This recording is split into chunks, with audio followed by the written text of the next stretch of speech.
aí, galera curiosa do espaço? Sejam muito bem-vindos ao canal. Agora, para tudo e pensa comigo. Qual é a coisa mais bizarra que você consegue imaginar? Sei lá, um alienígena roxo com 3 olhos? Ou uma nave espacial do tamanho de um planeta. Tá, tudo isso seria incrível. Mas e se eu te disser que a realidade pode ser ainda mais doida que a ficção? Já parou para pensar no tamanho do universo? É tão absurdo que o nosso cérebro simplesmente não consegue acompanhar.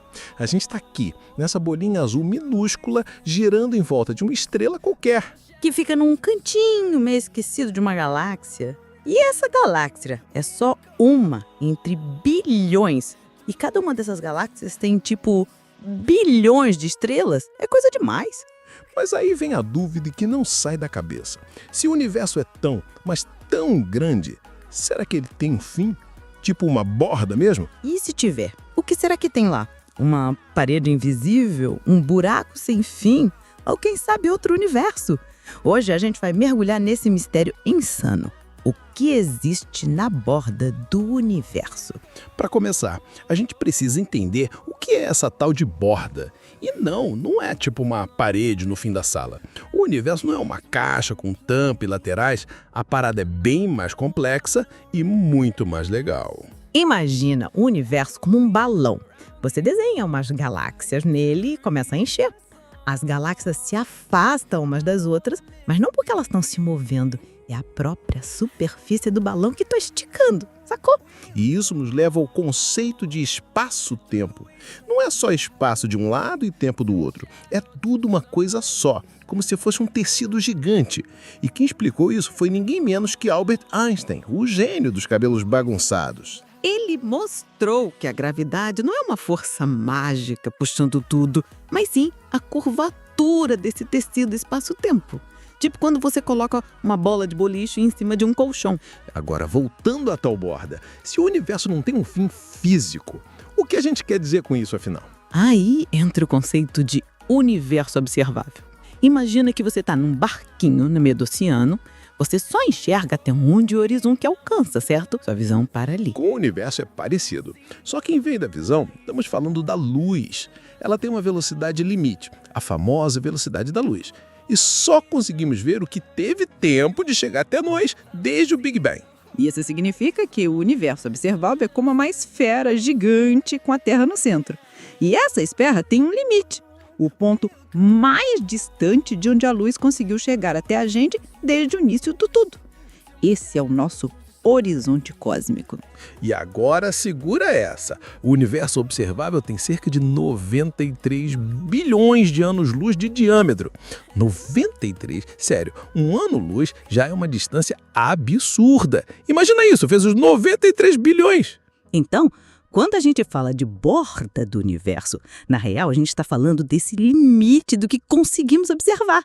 Não é que o universo acaba ali, é só um máximo que conseguimos ver até agora. Porque sim, pode ter muito mais coisa além do universo observável. E aí que a parada começa a ficar ainda mais interessante. Se o universo não tem uma parede, o que rola além do nosso horizonte? Os cientistas têm algumas ideias bem doidas e a gente vai explorar alguma das principais teorias que tentam responder essa pergunta. Preparem-se para umas viagens mentais. Uma das teorias que dá aquele friozinho na espinha é a do Big Rip, ou Grande Rasgão. A ideia é que a expansão do universo não só vai continuar, como vai acelerar. E tudo isso graças à famigerada energia escura. Essa tal de energia escura é um dos maiores mistérios da física moderna. A gente sabe que ela existe porque o universo está se expandindo, mas ninguém sabe exatamente o que ela é. É tipo um empurrão invisível que está separando tudo. E se esse empurrão ficar super poderoso, aí a coisa desanda de vez. Primeiro, as galáxias se afastam uma das outras. Depois, as estrelas dentro dessas galáxias se separam. E não para por aí. Os planetas saem de órbita e até os átomos podem ser destruídos. Imagina isso, o universo inteiro sendo desfeito, pedaço por pedaço, até virar poeira quântica. Um rasgão cósmico de proporções épicas.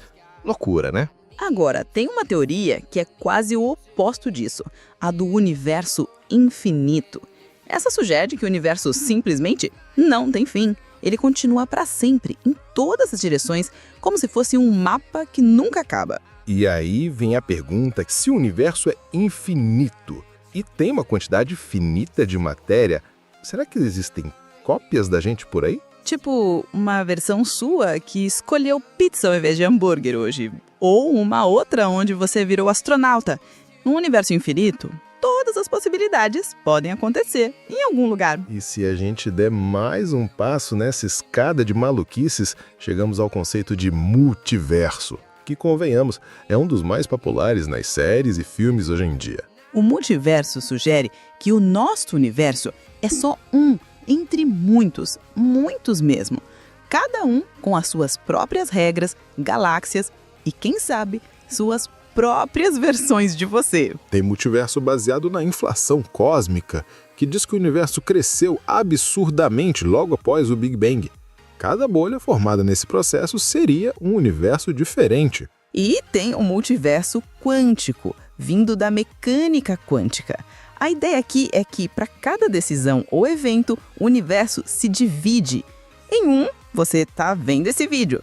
Em outro, você está lavando a louça. Desculpa lembrar disso. Agora, para quem curte algo mais cíclico e filosófico, tem o universo cíclico. Segundo essa teoria, o universo passa por fases. Ele nasce num Big Bang, se expande, depois encolhe num Big Crush e aí explode de novo. É tipo um universo respirando. Cara, é poético demais. Um universo que vive, morre e renasce eternamente. Mas aí surge a dúvida: como a gente sabe de todas essas possibilidades? O que nos dá pistas sobre o que pode estar acontecendo, além do que conseguimos ver? E aí entra ela, a luz, ou melhor, a radiação. Porque quando a gente fala em entender o universo, tudo começa com o que chega até os nossos olhos. Ou melhor, até os nossos telescópios. Você já parou para pensar que tudo que a gente sabe sobre o universo veio da luz? Pois é, a luz é tipo o Google do cosmos. Ela traz informações de lugares que estão a bilhões de anos-luz de distância. Mas calma aí, não é só a luz das estrelas que importa, não. Exato. Existe um brilho bem especial, meio misterioso, que nos conta muito sobre o comecinho do universo. Tipo, antes mesmo das primeiras estrelas piscarem. É a radiação cósmica de fundo em micro-ondas, ou simplesmente CMB para os íntimos. CMB parece nome de boy band, mas na real é a luz mais antiga que a gente consegue detectar. Tipo uma selfie do universo bebê com só uns 380 mil anos de idade. Muito fofo, né? Mas pensa assim, logo depois do Big Bang, o universo era uma bagunça quente e densa, tipo uma sopa fervente de partículas.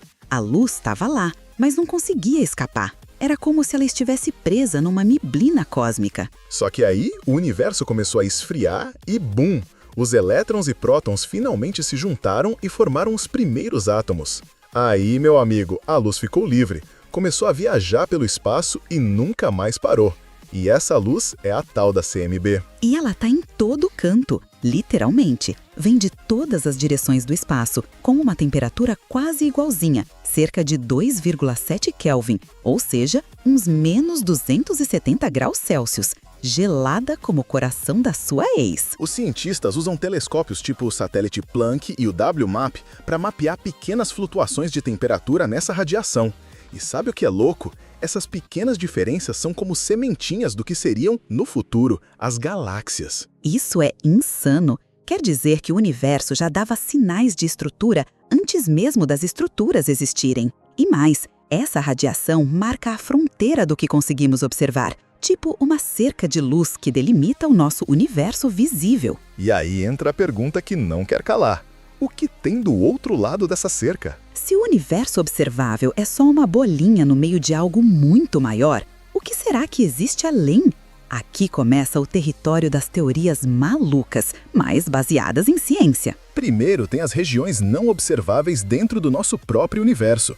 Lembra da analogia do balão inflando? Tem galáxias tão longe que a luz delas nunca vai nos alcançar, porque o universo está se expandindo rápido demais. Elas existem, mas para nós é como se fossem invisíveis. É tipo saber que tem festa rolando na casa do vizinho, mas a parede é tão grossa que você não ouve nem o som. E detalhe, essa parte invisível é muito maior do que a parte que conseguimos ver. Agora segura essa. E se existisse um jeito de burlar essa distância toda? Tipo, cortar caminho pelo universo? Aí entram os famosos buracos de minhoca, atalhos no espaço-tempo previstos pela teoria da relatividade geral. Imagina que o universo é uma folha de papel. Você pode ir de um ponto a outro caminhando por ela, ou dobrar a folha e furar um buraco entre os dois pontos. Parece ficção científica, e é mesmo, mas também é física teórica. Esses buracos de minhoca poderiam conectar partes distantes do universo ou até levar a outros universos. E falando em outros universos, aí vem o multiverso. Alguns cientistas acreditam que nosso universo é só uma bolinha dentro de um superespaço, com várias outras bolhas, tipo uma espuma cósmica. É a ideia da teoria das cordas e da M-teoria. Em vez de partículas pontuais, tudo seria feito de pequenas cordas vibrando em dimensões extras que a gente nem consegue ver. Imagina que o nosso universo é uma fatia de pão de forma e tem várias outras ali, lado a lado, mas a gente só enxerga a nossa. Talvez elas até colidam entre si, gerando novos Big Bangs. Essa é a teoria do Big Bounce. Parece que quanto mais a gente aprende sobre o universo, mais perguntas aparecem. Mas é justamente isso que torna tudo tão fascinante, né? Com certeza. E no próximo bloco, a gente vai falar sobre como essas teorias podem de fato ser testadas. Spoiler, tem a ver com ondas gravitacionais e colisões cósmicas absurdas. Não sai daí!